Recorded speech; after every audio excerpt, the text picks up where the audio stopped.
Shalom, peuple de Dieu. Alors avant de commencer ma petite exhortation, je tiens à remercier toute l'Église, le pasteur Daniel Kawata et notre coordonnatrice de l'Ecodim, Maman Christelle, ainsi que la coordination de l'Ecodim, notre coordonnateur Grady.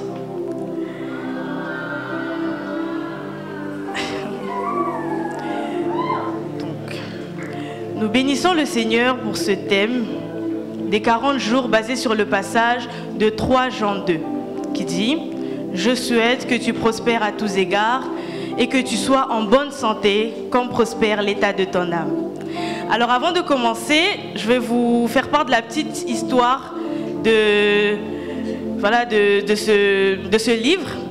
Alors c'était l'apôtre Jean, l'auteur des épîtres de Jean et même de l'Apocalypse, qui écrivait à Gaius.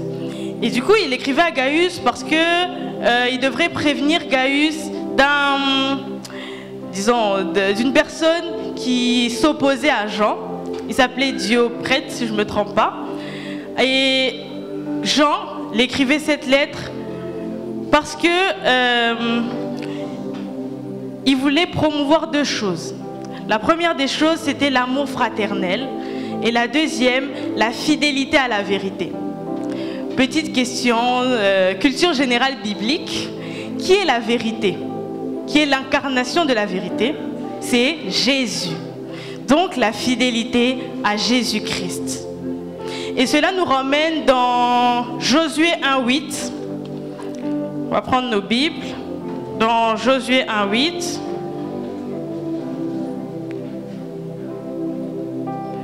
Josué 1:8, qui dit que ce livre de la loi ne s'éloigne point de ta bouche. Médite-le jour et nuit pour agir fidèlement selon ce qui y est écrit. Car c'est alors que tu auras du succès, dans tes entreprises et c'est alors que tu réussiras. Jésus-Christ est venu sur la terre pour nous sauver, il est mort à la croix pour nos péchés et tout. Mais Jésus a résumé les 10 commandements en 2 commandements clés, 2 commandements phares que nous trouvons dans Matthieu 22, 36 à 40. Est-ce qu'on peut aller dans Matthieu 22, 36 à 40. Matthieu 22, 36 à 40.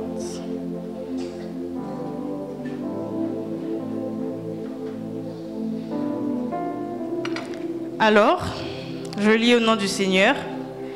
Maître, quel est le plus grand commandement de la loi? Jésus lui répondit, tu aimeras le Seigneur, ton Dieu, de tout ton cœur, de toute ton âme, de toute ta pensée. C'est le premier et le plus grand commandement. Et voici le second, qui lui est semblable, tu aimeras ton prochain comme toi-même. Revenons à 3 Jean 2, donc carrément 3 Jean, où Jean, je vous ai dit, il y avait 2 buts principaux dans ce que Jean a dit. C'était de promouvoir l'amour fraternel et la fidélité à la vérité. Donc la fidélité à Jésus-Christ. Donc dans l'amour fraternel, ici expliqué dans Matthieu 22, c'est tu aimeras ton prochain comme toi-même. Donc ça veut dire de la même manière que tu t'aimes, ce que tu trouves bien pour toi, ce que tu veux pour toi, ce qui est bien pour toi vraiment et tout, tu dois le donner à l'autre. Un petit exemple, tu peux être là, je parle à ceux qui sont encore à l'école, hein. Tu peux être là et tout, tu as eu 4 heures d'histoire géo, tu as faim, tu as très faim, tu es fatigué. Et tu as ton ami aussi à côté, très très fatigué. Et ton ami te dit, est-ce que tu peux me payer un petit pain? Donc du coup, tu pars, tu achètes le pain, et la dame en question qui vend le pain donne 2 pains. Un bon pain et tout, et un petit pain. Du coup, vous deux, vous avez très très faim. Et qu'est-ce que tu fais en ce moment-là? Comme tu t'aimes et tu dois aimer ton prochain, tu donnes le plus grand pain à ton prochain. Vous avez compris? Donc c'est un peu ça l'exemple de l'amour fraternel. Mais attention, l'amour fraternel, c'est vrai que c'est bien de donner, c'est vrai que il faut donner à l'autre et tout, mais cela doit être fait avec le cœur de Dieu. L'exemple, je vais vous donner un petit exemple. Lorsque les rois mages devraient suivre l'étoile qui devrait les conduire jusqu'au lieu de naissance de Jésus-Christ, les rois mages devraient suivre l'étoile normalement. Donc c'est l'étoile qui devrait les guider jusqu'à l'endroit où Jésus est né. Mais les rois mages, à un certain moment, ils entrent chez le roi Hérode. Donc au lieu de suivre l'étoile qui devrait les guider et les emmener au lieu de naissance de Jésus-Christ, les rois mages entrent chez Hérode. Donc c'est pour vous. Et chez Hérode, qu'est-ce qui s'est passé après Hérode, disons, il avait carrément oublié. Il avait oublié que le roi des Juifs devrait naître. Et du coup, après cela, Hérode ordonne qu'on puisse tuer tous les nouveau-nés. Donc, pas que les nouveau-nés, les enfants, voilà, les petits-enfants et tout. Donc, nous pouvons remarquer que c'est bien d'aimer ton prochain, tu peux aller à l'orphelinat, à l'hôpital et tout, tu aimes ton prochain, tu partages. Mais si cela n'est pas fait avec le cœur de Dieu, cela ne cadre pas avec l'amour fraternel dont Dieu parle dans ce texte. J'ai développé un sous-point, donc un sous-point pour ceux qui notent, c'est avoir du succès dans ses entreprises et réussir par la pratique de l'amour fraternel et de l'amour de Dieu. Pour la pratique de l'amour fraternel, c'est ce que je viens de vous expliquer. Tu donnes ce que tu aimes, ce qui est bien pour toi, ce que toi tu veux manger, ce que toi tu veux voir, ce que toi tu veux mettre. Tellement que tu l'aimes et tellement que tu t'aimes, tu dois aussi aimer ton prochain et le donner à ton prochain. Alors lorsqu'on parle de la connaissance de Dieu et de la connaissance de l'amour de Dieu, déjà premièrement on a la connaissance de Dieu. La connaissance de Dieu, il y a deux questions qu'il faut se poser. Qui est Dieu et comment il se fait connaître à moi? Qui est Dieu pour certains, à part les connaissances qu'on a dans la Bible? Oui, Dieu il guérit, Dieu il a fait ceci, enfin Jésus, hein, il a fait ceci, il a fait cela. Mais tu dois le connaître personnellement. Qui est Dieu pour toi? Dans mon exemple, pour moi, si je prends mon propre exemple, pour moi Dieu est le Dieu créateur. Et comment il se fait, et tu dois aussi savoir, nous devons savoir comment Dieu se fait connaître à nous. Moi, à 90%, donc 80% du temps, Dieu me parle quand je suis à l'école. Donc à travers certaines leçons, dernièrement même Dieu m'a parlé à travers la gomme, la simple gomme qu'on utilise. Et à partir du moment où tu sais comment Dieu te parle, tu développes, hein, tu développes vraiment ce côté-là avec Dieu. Tu développes cette attention. Moi, quand j'ai appris que Dieu me parlait quand je suis à l'école, la première fois que Dieu m'a parlé, c'était au cours de français. Déjà, moi, j'aime pas trop le français. Le français, ça m'ennuie vraiment. Du coup, quand Dieu m'a parlé à travers le cours de français, pendant le cours de français, j'ai compris que je devais être plus attentive à ce cours. Et il y avait mon prof de français qui avait dit quelque chose qui m'avait vraiment marqué par rapport à cela. Donc quand tu connais Dieu et que tu connais comment il se fait connaître, automatiquement tu seras connecté à l'amour de Dieu. Mais déjà, premièrement, l'amour de Dieu commence au tout début, à la création. Au commencement, Dieu créa, et Dieu a créé, patati patata. Et si je donne un exemple par rapport à cela, c'est comme les mamans qui font, comment on appelle ça, la layette pour leur enfant. La maman, elle aime son enfant, elle est là, elle doit trouver un berceau, elle doit trouver qu'est-ce que l'enfant va mettre et tout. Parfois, il y a même le papa qui entre comme ça, il dit, bon, on prend le premier berceau, on sort. Mais la maman, elle dit que non, hein, moi je veux ce berceau-là parce que tu vois, c'est un peu doré, c'est un peu, ah oui, il me faut ce berceau-là. Et c'est comme ça que Dieu a préparé pour nous cette terre. Il savait qu'on avait besoin de respirer, il savait qu'on avait besoin de manger, qu'on devrait faire ceci, faire cela. Et même quand tu te regardes toi-même, en fait, tu réalises l'amour de Dieu. On pouvait bien venir ici sur la terre et on souffre. Par exemple, on n'a qu'un seul poumon et on n'arrive pas à bien respirer. Certes, on allait s'habituer parce que voilà, on est né comme ça, mais Dieu t'aime tellement qu'il a mis en place les poumons, qu'il a mis en place les reins, il t'a bien confectionné, il t'a donné les yeux pour que tu puisses voir ce qu'il a créé, pour que tu puisses voir son amour. Il t'a donné des oreilles, 2 oreilles pour bien entendre, pour que tu puisses entendre son amour. Il t'a donné tout cela pour qu'il puisse te communiquer son amour. Parce qu'au début, Dieu ne nous a pas créés pour aller à l'école, pour aller au travail, pour faire ceci. Dieu nous a créés parce qu'il voulait transmettre son amour. Dieu est rempli d'amour.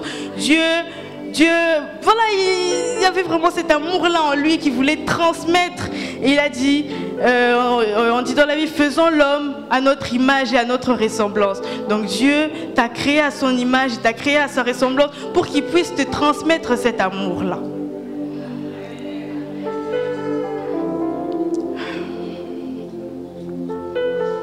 Donc comme je l'ai dit au début, la création, au tout premier livre, Genèse, nous montre vraiment l'amour de Dieu. L'amour de Dieu qui se manifeste de plusieurs formes. Juste quand tu vois les oiseaux du ciel. Bon, je reviens à l'exemple de la layette de la maman parce que ça m'a vraiment beaucoup touché ce que j'ai dit moi-même. La layette de la maman, elle le prépare vraiment avec soin. Dieu, c'est le Dieu de l'infiniment grand et de l'infiniment petit. Il a pris le temps. Il s'est dit que l'homme doit respirer. Ah, qu'est-ce qu'on doit faire? Carbone, hydrogène, oxygène. Il a pris le temps de créer ces éléments-là du tableau périodique pour que tu puisses respirer.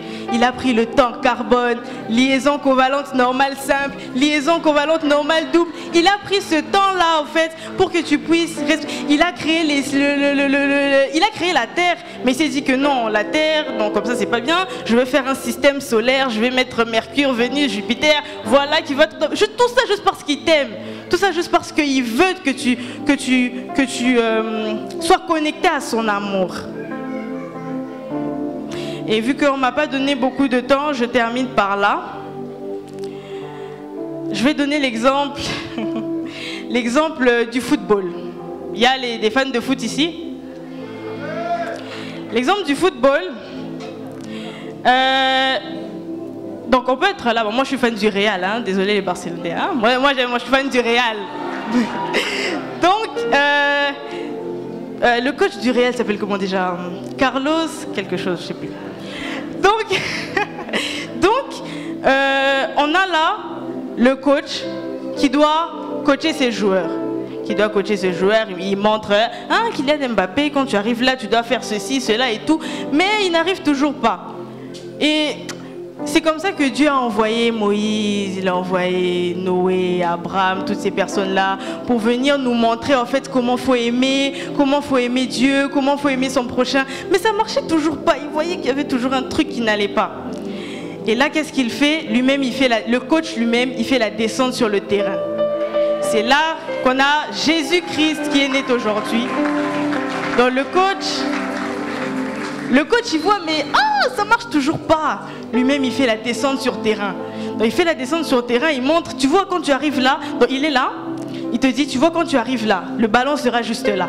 Donc avant que le ballon arrive, il y aura, ça s'appelle comment déjà? Lamine Yamal derrière toi. Du coup, tu dois le bloquer comme ça avant de tirer. Et c'est comme ça que Jésus est venu pour nous dire que tu dois aimer ton Dieu de tout ton cœur, de toute ton âme, de toute ta force, de toutes tes pensées. Et c'est comme ça. C'est le lien avec le fait que le coach te dit, tiens, le ballon sera là. Le ballon vient de là, il vient par là, et toi tu dois être là. Il vient, il te dit, viens. Aime ton Dieu de tout ton cœur, de toute ton âme, de toute ta force, de toutes tes pensées. Et là, le ballon, il est là. Ensuite, il te dit que Lamine Yamal sera derrière toi, il va essayer de passer par là. Qu'est-ce que toi tu fais? Tu bloques comme ça. Tu bloques comme ça, c'est les petits pas, c'est comme un petit pas de louange. Tu bloques comme ça, hein, tu danses pour Dieu. Et après, qu'est-ce que tu fais? Tu tires. Mais quand tu tires, tu dois tirer comme ça. Et comme ça, là, c'est tu aimeras ton prochain comme toi-même. Donc, pendant le match, j'aime bien les commentateurs. Enfin, il me reste plus beaucoup de temps. J'aime bien les gens qui commentent et tout. Ils sont là. Et le ballon, il avance. Un dernier lancement. Kylian Mbappé récupère le ballon. Et il tire. Et c'est comme ça que Vous avez compris? Maintenant, on va le faire ensemble, mais à la façon des anges. Dites-vous que les anges regardent votre match de football. Les anges regardent comment vous allez aimer votre Dieu de tout votre cœur, de toute votre âme, de toute votre force, et que vous allez aimer votre prochain comme vous-même. Donc, on va refaire le commentaire à la façon des anges. Bon, dites-vous qu'il y a un ange là à côté au ciel, hein, il est en train de faire le commentaire et tout. Là, il dit, là, l'ange qui dit... Et le chrono est lancé, X fait la passe à Y tu remplaces Y par toi. Comment c'est réel? X fait la passe à réel. Et qu'est-ce que réel fait? Elle aime son Dieu de tout son cœur, de toute son âme, de toute sa force. Petit pas de danse, de louange pour le Seigneur. Elle aime son prochain comme elle-même. Et c'est le but de la victoire et les anges acclament. On voit les archanges qui acclament le Seigneur. Qui acclament le Seigneur. C'est pour cela, ne ratez pas le ciel, parce qu'au ciel, il y aura une grande fête. Il y aura une très grande fête qui se fera à votre honneur. Et je termine par là en disant, après chaque match, il y a le salaire. On paye les joueurs. Donc après que tu aies marqué le but de la victoire en aimant ton Dieu de tout ton cœur, de toute ton âme, de toute ta force, et en aimant ton prochain comme toi-même, tu dois avoir un salaire à la fin. Et à votre avis, le salaire de Dieu commence à partir de combien? Infini. Le salaire de Dieu commence à partir de infini. Et le salaire de Dieu, par rapport à tout ce qu'on a dit, tu auras du succès dans tes entreprises et tu réussiras. Voilà le plus grand et le plus beau salaire qu'on peut avoir du succès dans ses entreprises et réussir en aimant Dieu de tout son cœur, de toute son âme, de toute sa force, de toutes ses pensées et en aimant son prochain comme soi-même. Merci.